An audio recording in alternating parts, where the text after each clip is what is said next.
Ralph Allen Lee Shortey, born February 16, 1982, is an American convicted felonious sex offender and former politician and businessman.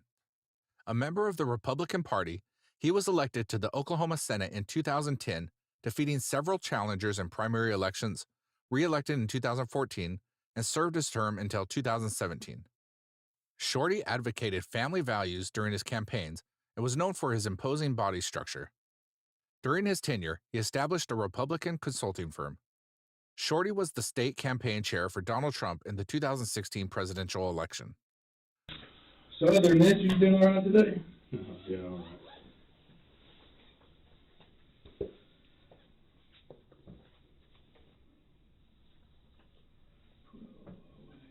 First off, let me start off saying, I've got a little bit of a blood pressure issue, Okay. so just if I get a little lightheaded. let me know. Yeah, let us Let us know. You have a glass of water or anything? No, I'm fine. First off, free to go anytime you want. You can stop talking to us anytime you want. No big deal. Just say, hey, done talking, and we're done talking, okay?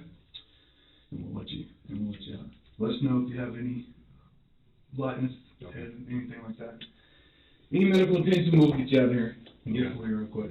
Alright, so, just so I know, what's your last name again? Shorty, Spell it for me. S-H-O-R-T-E-Y, What's your first name? Ralph Middle? Allen Lee, A-L-L-N-L-E-E, What's your birthday? February 16th, 82, Yeah, home address? 2105 Southwest 64th. Oh, see. Mm-hmm. What's your phone number? 405-219-9346. 9346. Uh-huh. Alright. Well, like I said, you're on the phone. I guess, had some officers contact you at Super 8, on, March the 9th, I think it was, real early in the morning. Yeah, he's in it. And, so, that's what. The moment you hear Shorty's calm voice claiming health issues, it's chilling. This is a man who built a career on family values, yet here he is, in a police station, about to face accusations that unravel everything.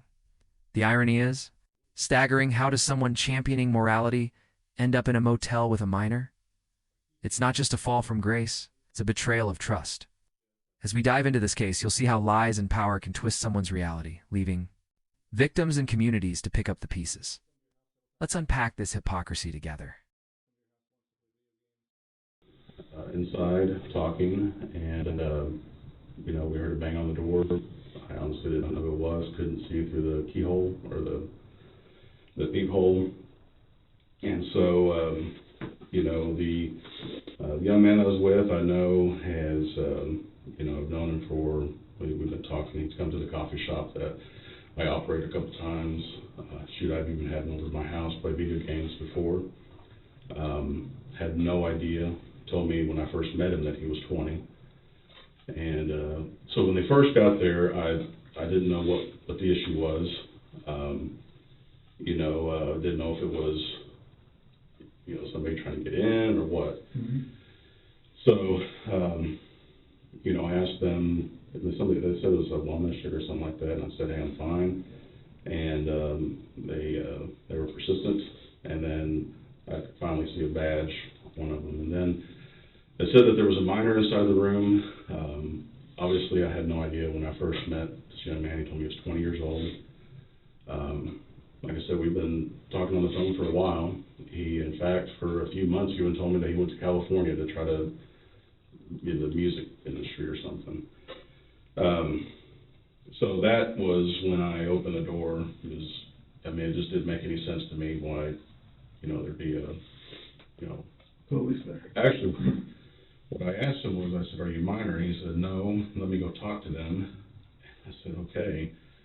And he went out there, and that's, I don't know what they talked about, but I asked him to check his ID. So again, I'd never even thought to ask him for his ID. There's no reason to.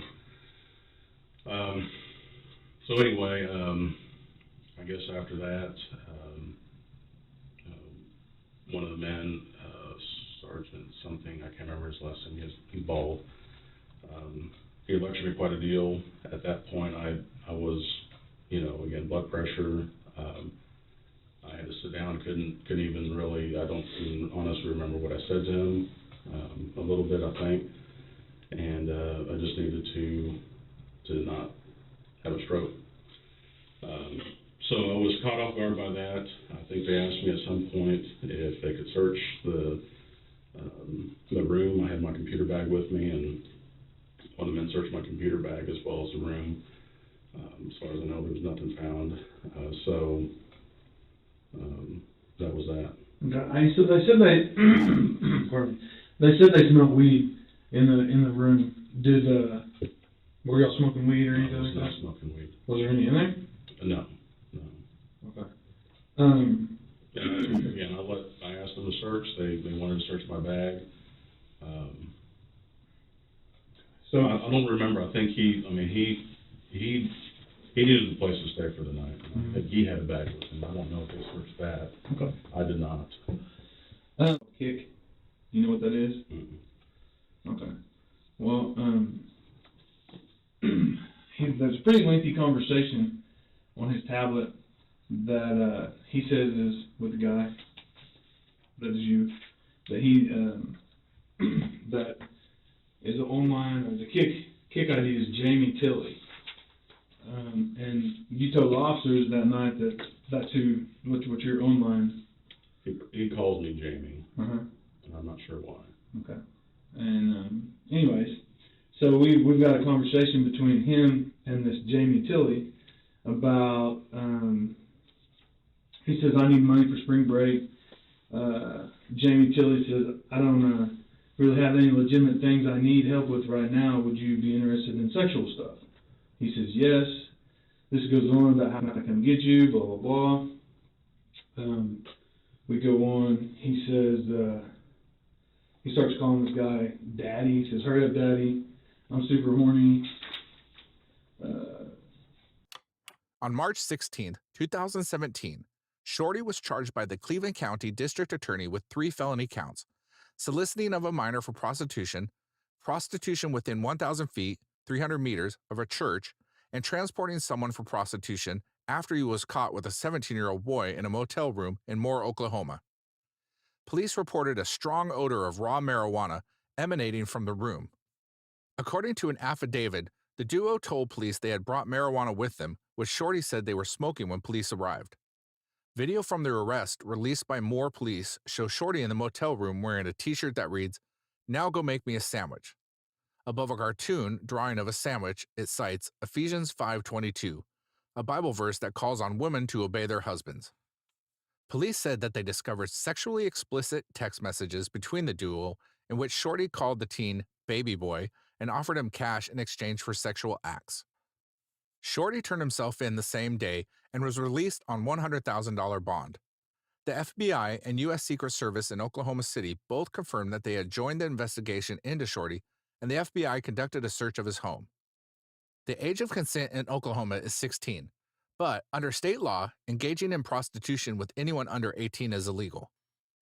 Hey, keep me updated because I want you bad, Daddy. The guy named Jamie Tilley says I'm going to fuck you like a good little boy if you keep calling me Daddy. This goes on. Well, then it gets to the end. It says, okay, I'll be down the street, a couple houses, in about 10 minutes or so. He says, okay, let me know so I have an idea. Then that person says, I-35 about to exit at 4th Street. And then it says, I'm here. Well, we've got a witness, pardon me, we've got a witness that sees him get in a white Grand Cherokee, and they follow that white Grand Cherokee to the hotel, first to 4th and Eastern at the gas station, and then to the Circle K. Yeah. This is the gas station. Yeah, at the gas station, and then to the Super 8 where the guy in the white Jeep Cherokee and him go in, check into a room, and then go back out and go into room 120. All right, and they sit there until the police show up, where she then calls his dad, and he intern calls the police, and the police show up there to 120, knock on the door, and then you come out. So again, I ask, he told officers that you have online identity Jamie.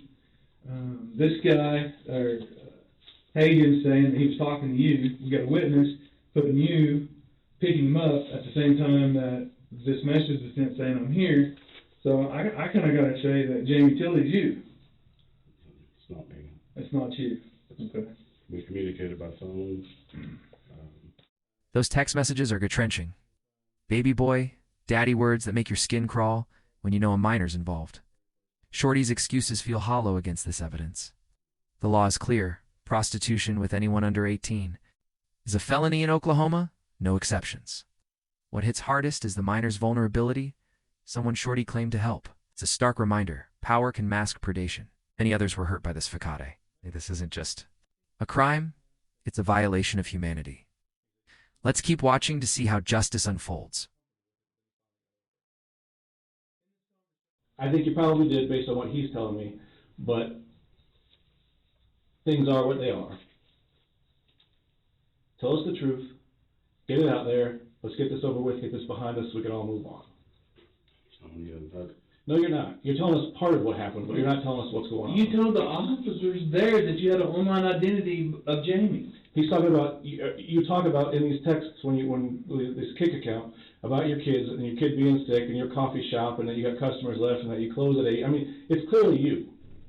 It's clearly And you. we've got a witness that put you there. When you say, I absolutely picked him up. when you say I'm here, the witness is waiting down the street because she thought it was jacked up.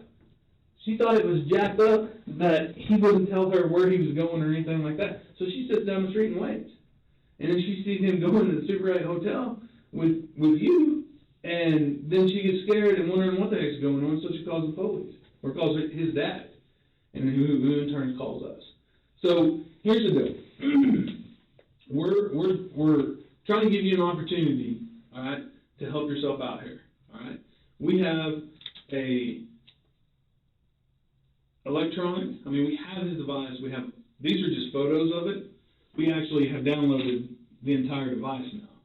So we have everything that y'all said that night, everything. The thing about it is that tablet, once you sent the message saying I'm here, that tablet was never on the internet again. So the kid conversation couldn't delete. So we have the entire conversation, but you can look at it. We have the entire conversation because it never hit the network again. This is a bad deal. This is prostitution with a minor, prostitution within 1,000 feet of a church, which are both felonies, and then transporting for the purpose of prostitution, which is a misdemeanor. I'm telling you, that's not me. That clearly is you. Ralph, that's a lie. You're lying to us right now. That's clearly you. No one else, daughter sick, coffee shop, I'm here and you're there. That's clearly you. I don't know who else he could have been talking to. Nobody. I agree with you. Nobody. I agree. Coffee shop and has a kid, sick kid, and all this stuff. And showed up. It's you. And here's the deal. He says it's you that he's talking to. You showed up with condoms. He shows up with lotion. That's not true. Hold on. Yeah, there was condoms in your bag. The cop saw them. That's just absolutely not true. I did not show up there for any sexual thing. Well, then there's also weed that was in a green plastic container. Marijuana that was in a green plastic container with labels from Colorado. That was in the room. Did you ever touch that bottle? No. So there's no way your fingerprints will be on it? No. Okay. Yeah, because we have the bottle. I don't know what to tell you. He says, matter of fact, he says when the police knocked on the door that y'all were both smoking marijuana. He said that he brought a gram and you brought a gram, and you guys rolled a huge blunt, and that you guys were planning on messing around, it just hadn't got there yet. And that he was going to do you a favor by whatever it was you guys were going to do, and that you were going to do him a favor by kicking him some money for spring break.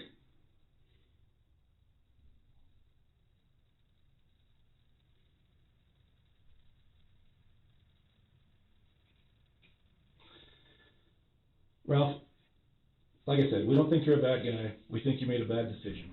There's a big difference.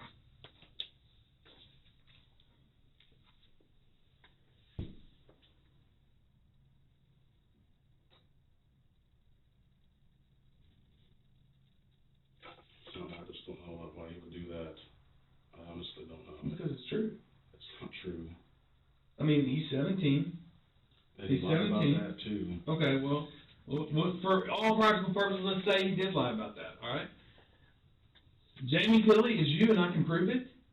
So, at minimum, you met with a guy at a hotel to pay him for sex. At a minimum. Within At a 1,000 feet minimum. of the church. Yeah, within 1,000 feet of the church, which is a felony in itself. So, at minimum, that's what it is. All right? At minimum. So, you know, I'm giving you an opportunity here, and he told me I shouldn't, but I am. I'm giving you an opportunity to do it. To take responsibility for it and make it a little bit easier on yourself.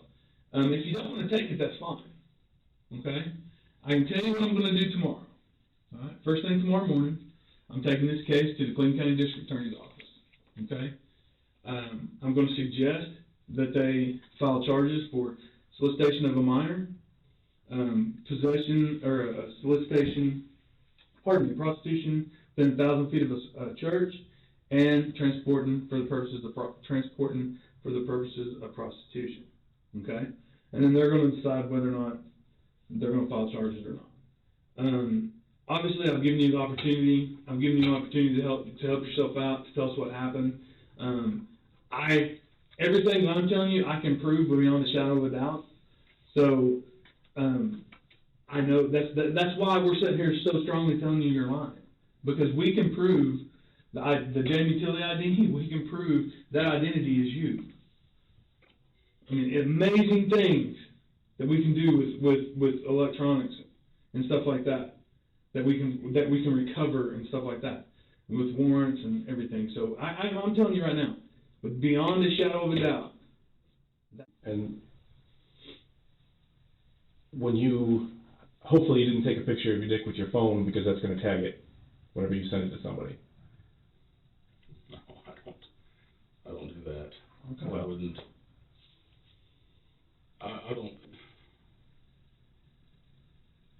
I don't understand why he would do this. I really don't. Yeah. Mm-hmm.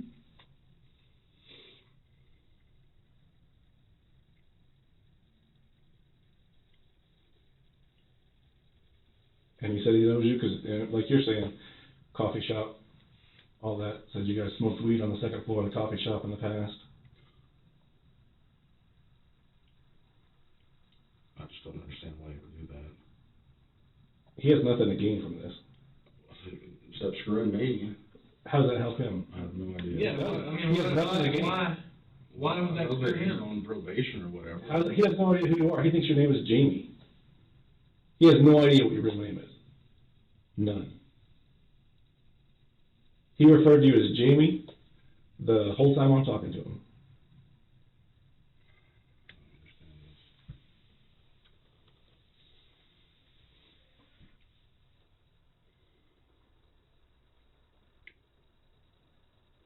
So it's not like he's going to get anything from any of this. It's not like he gains anything from this.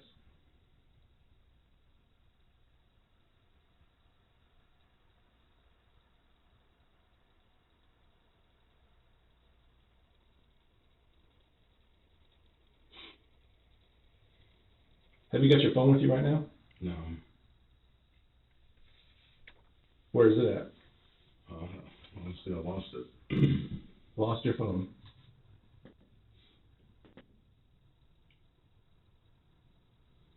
Because you and I both know it would be on that phone. There's nothing on that phone. You can tag it or whatever. I mean,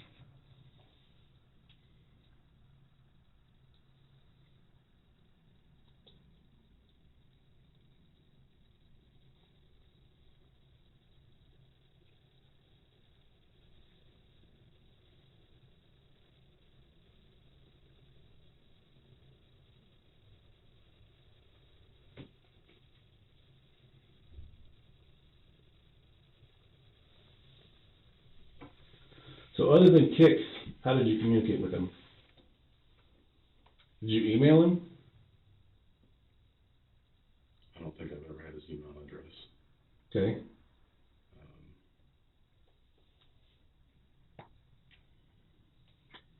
But mostly it was in person, I'll be honest. Okay. Anytime that we got together, it was, he, like I said, he came to the house once. We've only, met in person maybe 2 or 3 times.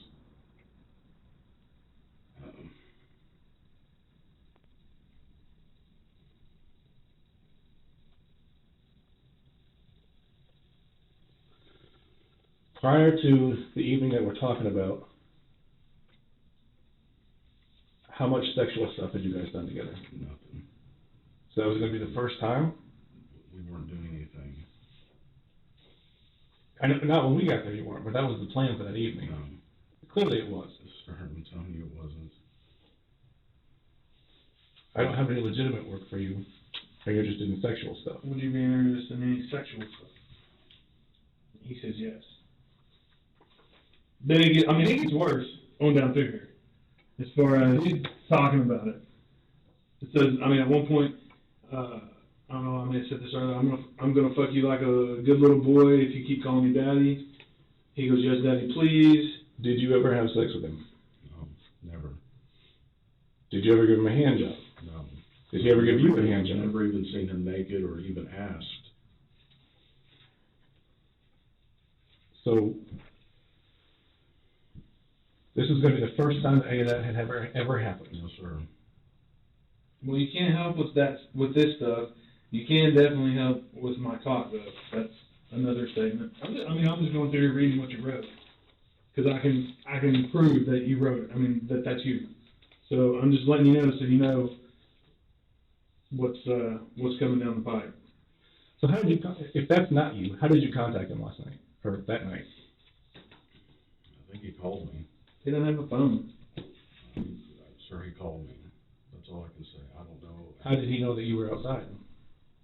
He called me, and I told him I was on my way. I told him I'd be there in a certain amount of time, and I got there. Did you use this phone that you've lost? That was the only phone I had.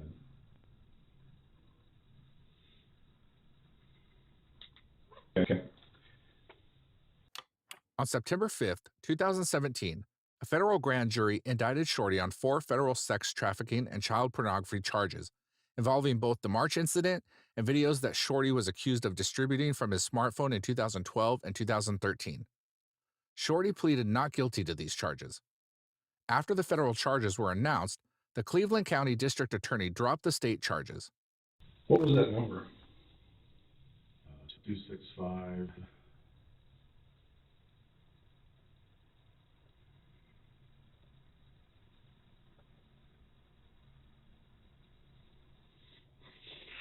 I can't remember what it's for. Of the phone that you lost?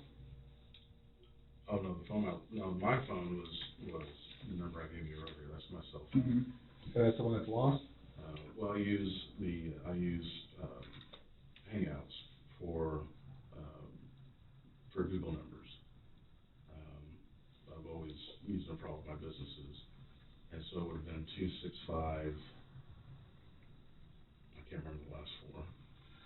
Explain that to me. What does that mean? Like when you call him, or he calls you on this 265 number? Yeah. And that goes to your cell phone via Google Hangouts? Yeah, it was like, it's a forwarded number. A Google Voice number? No, it goes directly to my number. Okay. And so you called him back and said, I'm here? Right. Okay. And what number would you have Well, called? I think I just told him I'd be there in 20 minutes or whatever. And then he saw you when you got down the street? Okay. Well, as far as I know, you keep saying down the street, I went to the house that he told me to go to. What house is that? You remember? 90, maybe 912, 916, something like that. Okay. Luzadin or whatever it's called. Yeah.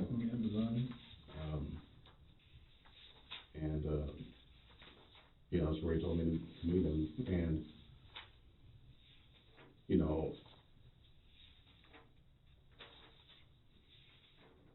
I'm trying to think of, I called him when I got there. I don't think I did. No, I did. Shorty's lost phone excuse is almost laughable if it weren't so tragic. You can feel the police's frustration. They know he's lying, and so do we.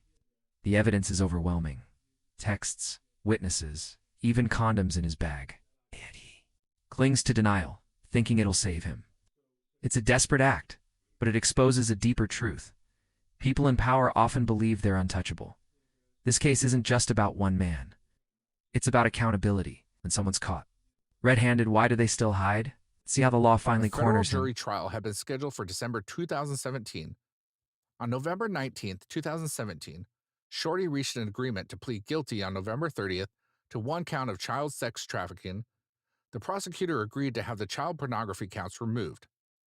Shortey was jailed immediately after pleading guilty on November 30th and faced a sentence of at least 10 years in prison. And so you don't know how long this conversation's been going on or anything right now? Correct. Yeah.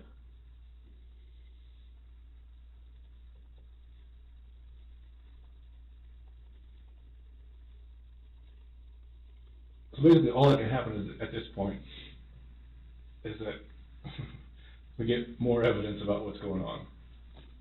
Because there's nowhere to go from here, but more to add to I it. can find. I know you guys don't believe me, and I'm not gonna try to convince you otherwise unless I have something to show you, and I just don't know. I find it hard to believe that you magically lost your phone on the way over here as well. It's not the first time, sir. Well, and just look at it. Okay, take all this crap in the last in this conversation that we've had out of it. All right. So just put yourself in my shoes. Okay. So you got a guy who gets caught in a room with a minor, or in a hotel room with a minor, and he comes in and talks to us, knowing that he's had a conversation with this minor on an electronic device. All right. Probably his phone, because of the way he was at the store, he was at the guy's store, he was in his car, so more than likely it was on his phone. So you're coming in blind, not knowing Also other. extremely nervous. Well, I got you. I know, but put yourself in my shoes. You're coming in this blind, only knowing that we're going to want to talk to you about, the hotel room, and all of a sudden you come in and you don't have a phone, and I know you live with your phone. You have to. So that's just strange to us, Is your phone on you right now? No, it's not. Is it in your car? No. Can I look in your car? Sure. When did you drive up here tonight? Sorry. When did you drive up here tonight? When? What vehicle did you drive up here? My car. What is your Jeep? Oh, the white Jeep Cherokee? What year is it? I don't know, 99, 01, something like that.